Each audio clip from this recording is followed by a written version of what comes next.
네, 김경래 최강시사 3부 시작합니다.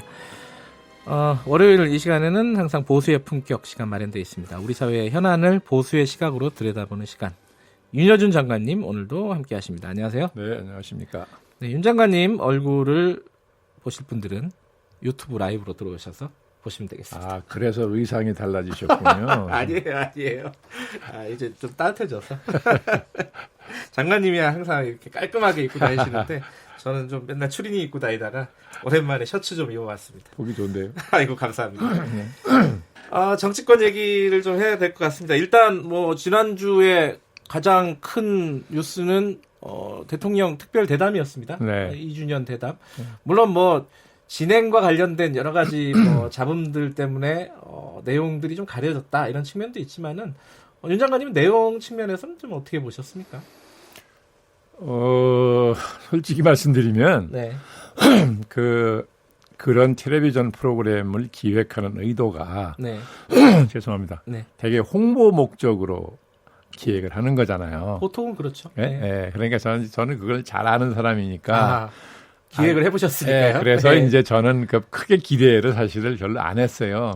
예. 대개 이제 그런 경우 과거에도 보면 예상하는 질문에 예상하는 답변 네네. 이렇게 진행됐잖아요. 그럼요. 예, 뭐 사전에 완벽한 조율을 안 한다고 그러지만 네. 그래서 이번에도 별로 그렇게 큰 기대할 만한 건 아니겠다라는 생각을 하고 봐서 예, 역시 처음은 뭐 물론 이제 미사일 쏜 직후라서 북한이 미사일 쏜 직후라서 네. 그걸로 이제 시작을 했는데 그게 인터뷰입니까 대담입니까?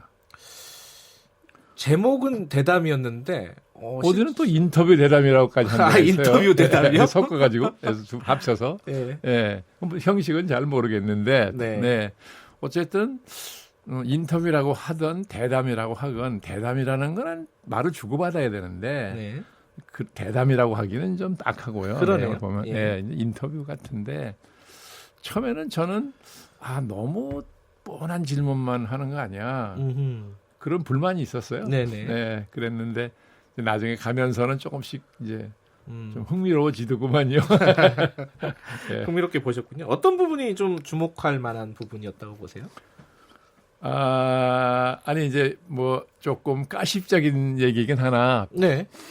근데 독재자라는 말 들었을 때 어떤 기분이 어떠셨냐 물어봤잖아요. 네. 근데 그 질문을 보니까 대개 왜 그 예상 질문을 이제 추리잖아요. 그렇죠. 참모들이 네. 국정에 현안이 있으니까 네. 대개 어떤 질문이 나올 거다, 언론의 관심이 뭘 거다 하는 걸 미리 추리니까 대개 대통령도 이제 짐작을 하는 게 있으니까 나름대로 준비를 하잖아요. 그렇죠. 네, 그래서 이제 편하게 답변하는 건데 그 대목에서는 대통령의 표정으로만 봐서는 표정과 말의 내용으로만 봐서는 예상을 못했던 것 같아요. 그 질문이 나올 거라는 거를. 할 말이 없다 그랬지요. 네. 예상을 했으면 어떤 자기 말이 있었을 텐데 어쨌든 그 재밌게 봤고요. 제가 주목했던 것은 이 여야정 협의를 제안했잖아요. 네. 예. 그 대통령이 뭔가 이 국면을 타게 하는데 능동적으로 나서겠다는 생각을 정말 했구나 하는 그 표시를 받아들여져서 그거는 굉장히 좀 반갑더라고요. 사실은 윤 장관님이 대통령이 좀 움직여야 한다라는 말씀을 여러 차례 하셨어요. 뭐 여러 차례는 아니고요. 뭐 한 차례 했는데 저는 그 시점에서 문 대통령께서도 그 생각을 안 하고 있었을 거라고 보지 않습니다. 국면이 왜 심각하지 않은 걸 심각한 걸 대통령이 모르겠습니까? 네. 당장 추경도 있고 그러니까 이거를 풀려면 내가 움직일 수밖에 없는 거 아닌가 하는 정도 생각은 충분히 그 양반도 하고 있었을 거라고 저는 보는 거예요. 네. 그러면 대통령이 어쨌든 먼저 꺼냈습니다. 얘기를 꺼내서 만나자. 네. 뭐 물론 이제 주제를 북한 식량 지원으로 일단 갔지만은 어쨌든 만나자. 공간을 열었는데 자, 자유한국당 입장에서는 이거를 어떻게 받을까 예측을 하신다면은 어떻습니까? 저는 어쨌든 대통령과 제1야당 간의 회담은 저는 성사될 거라고 봐요. 또 대하고 윤태곤 실장하고 같은 맥이시네요. 그렇습니까? 근데 형식의 문제 아니에요. 이쪽은 단독 회담을 지금 주장을 하는 황교안 거죠. 대표가 그렇게 얘기하고 있습니다. 근데 과거에도 대통령과 야당 대표가 회담한 게 뭐 전례가 많이 있죠. 네. 예, 있는데 이제 이번 같은 경우는 물론 과거하고 똑같진 않지만 그래서 청와대 입장에서 완전히 별개의 단독 회담을 받기가 어려운 점도 있을 거라고 봐요. 그것도 이해할 만해요. 그것도. 네. 그런데 그럼 이 양쪽을 잘 절충해야 되잖아요. 네. 절충하는 방식이 선례가 있어요. 뭐죠? 같이 앉아서 얘기를 하고 예. 끝난 다음에 별도 회담을 하는 겁니다. 그런 방법이 또 있군요. 과거에 네. 선례가 있어요. 과거에도 단독 회담을 주장한 일이 있거든요. 야당 예. 대표가. 예. 그러면 청와대가 완벽하게 수용을 못 하겠으면 네. 절충하는 형식인 거죠. 근데 그렇게 해서라도 마주 앉아야 됩니다. 그리고 좀 역설적으로 들리실지 몰라도 야당 대표도 새로 이제 대표가 선출되면 가능한 한 빠른 시일 내에 대통령하고 앉아서 얘기를 해야 네. 야당 대표로서의 리더십이 좀 공고해지는 그런 측면이 있어요.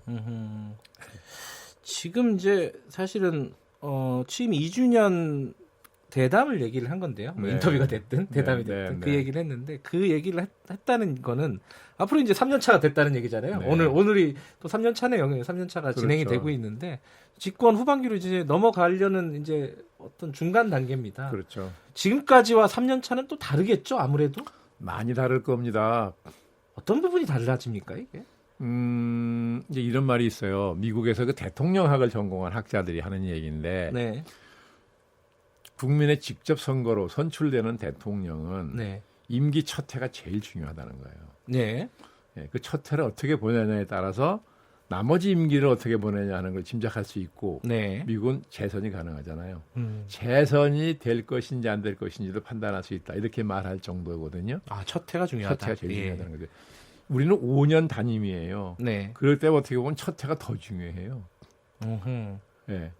5년이 어떻게 될지를 알게 되는 그렇죠. 건가요? 5년 단임으로는 사실 아무리 대통령 의혹이 많고 뭐 욕심이 있어도 그 많은 일을 하기가 어려워요. 현실적으로. 네네. 우리나라에서는 그렇지 않습니까? 예, 그러니까 많은 욕심 부려봤자 안 되는 것이고 네. 그러나 첫 해에 가장 중요한 국가적 아젠다가 있을 거예요. 의제가. 네. 다만 한두 개라도 준비해 던져서 국민의 동의를 얻고 그걸 추진해서 네. 성과를 내가는 거죠. 네. 그래도 사실 임기가 이제 반환점을 돌아서 3년 차에 들었으면 대통령 힘이 빠진다. 이름다 레임덕이라는 얘기 하잖아요. 서서히 예. 오는 거거든요. 예. 네. 그래서 1년이 제일 중요하다는 것도 저도 굉장히 절실히 느낀 일이 있는 사람인데 이 문 대통령의 경우에는 네. 그죠? 예. 그 남북 관계 진전이라는 그죠? 어떻게 보면 한반도 평화, 국가 네. 안보적인 측면에 커다란 아젠다 가지고 출발했고 경제 쪽에서는 소득주 성장이었잖아요. 간판 정책이. 네. 사실 국정의 기본은 안보와 경제이기 때문에 이게 네. 제일 중요한 핵심 정책인 거죠. 이 두 개를 가지고 출발했어요. 음. 그런데 불행하게도 소득주도 성장이 일찍이 참 속된 말로 망가졌어요. 그렇죠. 네. 여기서 국정 동력은 상당 부분 잃었다고요. 예, 이것이 상당히 치명상이라고 저는 봤어요 그때. 네. 예, 그러니까 남북 관계 진전이 그나마 잘 됐기 때문에 네. 이게 이 부분을 많이 좀 커버를 해주었는데 네. 이것도 지금은 이제 숨고르기 국면에 들어간 거 아닙니까? 그러니까 이 부분에서도 국정 동력을 더 얻기 어려운 상황이 됐거든요. 네. 그렇기 때문에 3년 차 시작돼서부터는 안 그래도 어려운 시점이 오는데 상황이 이러기 때문에 더 어려워질 거다. 그래서 저는 누가 묻길래 이렇게 대답했습니다. 지금 문재인 정권이 처해 있는 상황을 비유해서 말한다면 해질녘에 산길 들어서는 형국일 거다. 길은 멀고 해는 지고. 그렇죠. 그죠? 길이 평탄한 길이 아니라 산길이라는 거예요. 밤에 산길 가보신 일 있어요? 저 한번 죽을 뻔했어요. 그러니까. 지리산에서. 예, 그만큼 힘든 거거든요. 예. 그래서 지금 뭐 조금 극단적으로 들리실지 몰라도 네. 냉정하게 말한다면 해질녘에 산길 들어서는 형국이다라고 제가 말한 일이 있는데 저는 그렇게 봐요. 근데 그런 상황이 약간 오버랩되는 해프닝인데 당정청 회의 앞두고요. 이 말이 저기 여권의 이제 누구죠? 이인영 원내대표하고 김수현 네. 정책실장 예. 두 분이 이런 대화를 나눴어요. 이 2주년이 아니라 4주년 같다. 그 기사 보셨죠? 네, 봤습니다. 이게 그러니까 공무원들이 자꾸 딴짓하고 말 안 듣는다는 취지였어요. 그러니까 그러니까 좀 어렵게 얘기하면은 관료들의 저항이 심하다. 이거 참 고민이다라는 어떤 것 내면의 말을 바깥에 드러낸 거죠. 그렇죠. 이거 어떻게 보십니까, 이거? 아니 이게 그런 현상이 처음 있었던 게 아니에요. 물론 그렇겠죠. 우리가 그냥 관료주의라는 말 하죠. 네. 관료부터 주의를 붙였던 관료주의. 네. 어느 나라나 정도의 차이는 있지만 다 관료사회, 관료주의적인 성향이 있는 거죠. 예. 우리나라 경우는 그게 조금 뭐 심하다 할까 그런 경향은 있으나. 네. 네. 그러면 왜 관료들이 임기 2년 출발한 2년밖에 안 되는데 네. 왜 관료들이 임기 4년 차 같은 저항이 됐든 뭐가 됐든 그 현상을 보이느냐. 네? 냉정하게 따져봐야 돼요. 이거는 물론 관료 쪽에도 뭐 책임을 물을 수 있겠으나 네. 사실은 정권에도 책임이 커요. 원인을 제공했다고도 볼 수 있는 거잖아요. 네. 네? 네. 아니, 청와대가 네. 정책적 능력이 뛰어나거나 아니면 정책을 집행하는 능력이 뛰어나거나 네. 딱 정권이 바뀌면요. 관료 조직이 딱 그걸 본다고요. 저는 제 경우로 한 석 달 기다려요. 이 능력이 어느 정도 딱 기다려 봐요. 왜냐하면 지시 내려오는 거 보면 금방 알잖아요. 네. 정책 능력이 있다 없다. 정책은 만드는 능력 따로 집행하는 능력 따로라고 저는 주장을 하는데 네. 네? 이걸 다 관료들이 기다려 본다고요. 봐서 이게 뭘 잘 모른다라고 판단하면 그 다음부터는 서서히 정책의 헤게모니를 가져가려고 그런다고요. 그리고 청와대 참모들이 앉아서 생각할 때는 기가 막히게 좋은 정책인데 막상 집행을 해보면 반대 효과가 나타나는 경우가 많아요. 그렇겠죠. 네. 이걸 관료들은 아는데 경험이 없는 청와대 참모들은 모르는 수가 많아요. 근데 이거 안 됩니다. 그러면 속된 말로 찍히니까 반개혁이라고. 네. 그런 얘기 안 하죠. 그러면 청와대 참모들 입장에서는 좋은 정책으로 알고 시행했는데 역효과가 났다. 그럼 자신감이 많이 없어지잖아요. 그렇죠. 그럼 서서히 관료들이 경험 많은 관료들이 정책의 해결을 가져가는 일이 과거 정권에도 매번 벌어졌던 일이에요. 네. 근데 이번에 들어서는 제가 지난번에 말씀드린 기억이 나는데 소위 적폐청산이라는 것 때문에 이게 말하자면 책임자급만이 아니라 실무자선까지 계속 조사를 받고 그랬다는 거예요. 네. 그런 과정이 진행되면서 하위직 공무원들까지도 이 정권에 대해서 좋지 않은 반발 심리를 갖게 된 점이 있는 것이고, 그래서 어떤 훌륭한 대통령이 훌륭한 생각을 가지고 등장을 해도 제가 그랬죠. 마지막에 피카소의 밑그림이 아무리 훌륭해도 색칠하는 건 관료다. 색칠을 엉망을 해버리면 밑그림이 훌륭하다는 게 무슨 의미가 있냐는 거죠. 네. 그런 거거든요. 그래서 지난번에 말씀드린 기억이 역시 나는데 촛불 정권이 들어서서 새로운 시대가 열리는 거니까 관료들에게 새 시대에 필요한 동기부여를 하고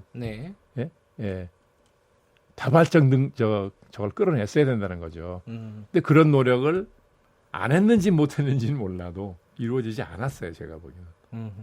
이 관료와 지금 정권과의 관계는 되게 이제 복잡 미묘한 건데 그렇죠. 요거는 나중에 한번 좀 길게 한번 다뤄봤으면 좋겠어요. 이게 오늘 굉장히 저는 중요하다고 정부에 있으면서 굉장히 중요하다고 생각을 했어요. 과거 권위주의 시절에는 국가 권력이 관료 사회를 수직적으로 통제를 했어요. 근데 민주화 이후에는 그게 안 되잖아요. 안 되죠. 그럼 새로운 민주화 시대에 맞는 관료를 통솔하는 방법을 고민했어야 돼요. 근데 민주화 이후의 지도자들이 그런 쪽에 생각이 미치질 않아가지고 이 관료 사회의 중요성을 간과했다고 할까?